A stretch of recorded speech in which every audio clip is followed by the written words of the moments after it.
नमस्कार दर्शक बंधु। पवित्र रज संक्रांति बा मिथुन संक्रांतिर हार्दिक अभिनंदन एवं शुभेच्छा जणाई आजिर कार्यक्रमटी को आगक बढ़ाइबा एवं जानिबा एही मल अमावास्या एवं रज संक्रांति दीर्घ 139 वर्ष परे गोटिए दिन रे महसंजोग जेउ बनाउछि ताहार प्रभाव समस्त ब्रह्मांड उपरे रहिबा सहित 12 गोटी राशि उपरे मध्य रहिबा पई जाउछि। किंतु समस्त सिंह राशिर व्यक्ति विशेषଙ୍କ जीवनरे कि प्रकार फल प्रदान करिब ताहा एही भिडियोरे विस्तृत भावरे आलोचना करिबा। सेथिपाई आजिर एही भिडियोटी समस्त सिंह राशिर व्यक्ति विशेषଙ୍କ पई बहुत अधिक गुरुत्वपूर्ण रहिछि, कारण सूर्य एही संक्रांति दिन गोचर करिवे कर्मर भावको एवं जेहेतु आपणकर शनि अढ़ई चलिछि एवं सूर्य शनिक मध्यरे शत्रुता आचरण रहिछि, एही संक्रांति परे आपणक जीवन रे बड़ बड़ परिवर्तन आसिबो। किंतु समस्त सिंह राशिर व्यक्ति विशेष मानकु एका प्रकारर प्रभाव पड़िबो नाही। किछि सिंह राशिर व्यक्ति विशेषंकर भाग्य चमकी पारे एवं किछि सिंह राशिर व्यक्ति विशेषंकर भाग्य दुर्भाग्य रे बदली पारे। एहा आपणकर नक्षत्र उपरे निर्भर करुछि कि आपणकर केउ नक्षत्र। देखंतु सिंह राशिर 3टी नक्षत्र रहिछि। मघा सिंह राशि 10/5, पूर्व फाल्गुनी सिंह राशि 11/5, उत्तरा फाल्गुनी सिंह राशि 12/5 सिंह राशि एवं एही 3टी नक्षत्र रे अलग अलग प्रभाव रहिबो एही संक्रांति परठारु, कारण आपण मानकर नक्षत्राधिपति अलग अलग आटंती। तेणु करी आपणकर भाग्यटी चमकिब ना दुर्भाग्य रे परिणत हेबो, आपणकर आशा गुड़िक पूरण हेब ना आशा गुड़िक अधारे रहिजिब, किंबा आपणक कार्य रे आपणको सफलता मिलिबो ना विफलता मिलिबो, एही भिडियो रे विस्तृत भावरे आलोचना करिबा। ता सहित भिडियोर शेष भागरे किछिटा सहज उपाय आपणको जणाइबी, जहाँ आपणकर अशुभत्व को दूर करी शुभाशुभ फल को वृद्धि करिबो। किंतु भिडियोटी आरंभ करिबा पूर्वरु जदि आपणकर भी सिंह राशि होइथाए एवं आपण भी ईश्वर को आंतरिक भक्ति एवं विश्वास करंती, तेबे भिडियोटी को लाइक करंतु। कमेंट बॉक्स रे जय जगन्नाथ जय मां लक्ष्मी अवश्य लिखि दियंतु। ता सहित आम सह जोगाजोग करिबा पई भिडियोर मध्य भागरे को व्हाट्सएप नंबर टी दिया जाइछि, जो नंबर साहाय्य आपण आम सह जोगाजोग करी निजर नूतन कुंडली प्रस्तुत करि परिबे, कुंडली विश्लेषण कराई परिबे, किंबा आपणकर चाकरी विवाह व्यवसाय प्रेम संपर्क शिक्षा स्वास्थ्य को नहीं किछि समस्या रहिछि ताहार सहजरे एवं स्वल्प मूल्य समाधान करि परिबे। सेतिपाई आपण आम सह भिडियोर शेष पर्यंत जोड़ी होई रुहंतु एवं व्हाट्सएप नंबर माध्यम रे आम सह जोगाजोग करी खूब कम मूल्य रे आपणक समस्यार समाधान करंतु। एबे आसंतु कार्यक्रमटी को आगक बढ़ाइबा एवं जानिबा सिंह राशिर व्यक्ति विशेष मानकर एही रज संक्रांति एवं मल अमावास्यार महसंजोगटी अभिशाप हेब ना आशीर्वाद हेब।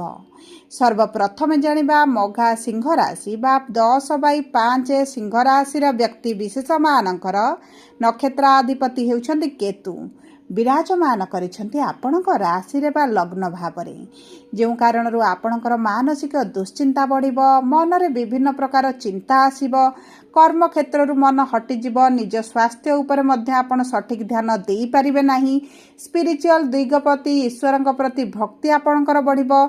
जदि आपण विवाहित अछंती तेबे वैवाहिक जीवन रे किछटा समस्या देखिबे, मन रे संदेह आसीबो, कर्म क्षेत्र रे किंबा पारिवारिक स्थिति को नहीं मानसिक दुश्चिंता रहिबा कारणरू पारिवारिक दाम्पत्य जीवन रे मध्य समस्या बढ़िजिब।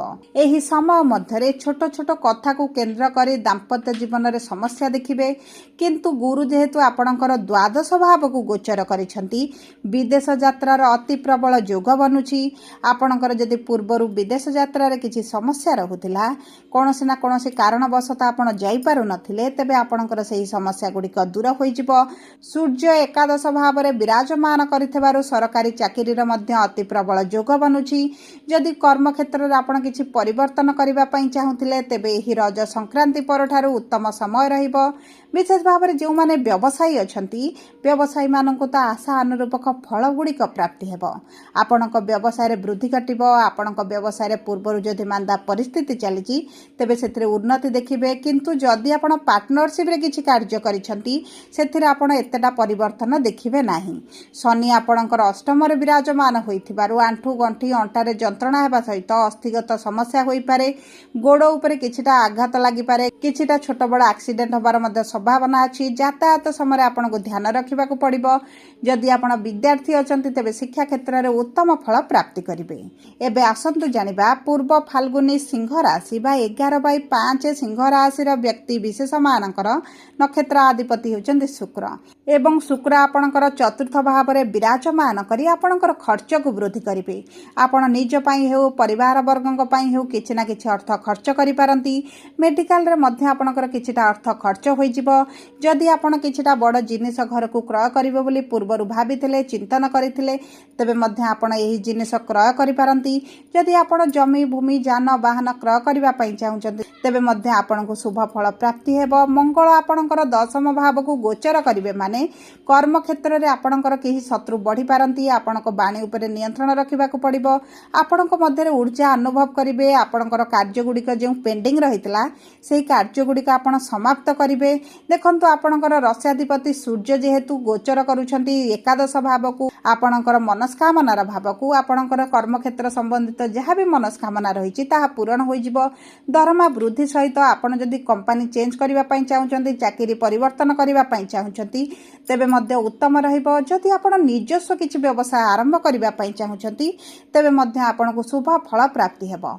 पूर्वरु जदि आपणकर किछिटा कोर्ट कचेरी केस चली तेबे सेथिरे मध्य आपण किछिटा विलंब देखि पारंती। समाधान होबार डेट घुंची जाई पारे जेउ कारणरू आपणकर टिके मानसिक दुश्चिंता रहिबो। किंतु आपणको एही समय मध्यरे केही मिथ्या खेस रे मध्य फसाई पारंती। तेणु करी बाणी को आपण सचेतन हेबा सहित कर्म उपरे मध्य ध्यान देबाकू पड़िबो। जदि आपणकर विवाह होई पारु नथिला तेबे आपणकर विवाह हेबार मध्य संभावना अछि।